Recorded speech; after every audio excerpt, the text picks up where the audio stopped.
বামেদের জেল ভরো আন্দোলনে রক্তাক্ত বাম শ্রমিক নেতৃত্ব সিপিআইএম রাজ্য কমিটির সদস্য সমর চক্রবর্তী আজ রাজধানীতে পুলিশের ব্যারিকেডের সামনে ধস্তাধস্তির সময় লোহার ব্যারিকেডের ঘর্ষণে তার হাতের আঙুলের মাথা শরীর থেকে বিচ্ছিন্ন হয়ে যায়।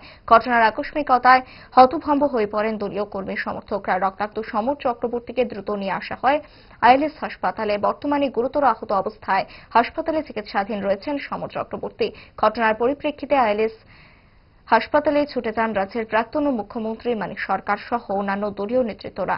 আহত সমর চক্রবর্তীর চিকিৎসা নিয়ে কথা বলেন চিকিৎসকদের সঙ্গে। তার দ্রুত আরোগ্য কামনা করে সংবাদ মাধ্যমে মানিক সরকার বলেন,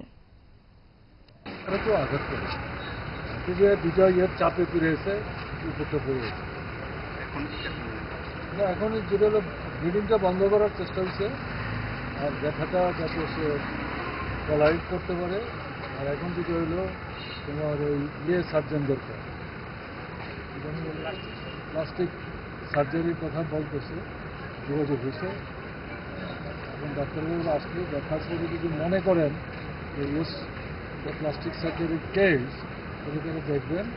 প্লাস্টিক সার্জারি করতে পারলে পরে সময় অপেক্ষা করে তাহলে দেখবেন যে সেট করলো কি।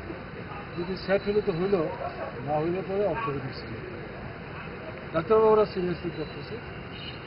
এটাতে তাদেরকেও আঘাত থাকে, কিন্তু দুদিক থেকে ঠেলাঠেলি হইতেছে, কাউকে গাড়ি ফেলাচ্ছে। এটা হইবেই তো, তুমি জেল করে করবো, আইন অমান্য করবো, তোমার ফুলের মালা দিতে হতে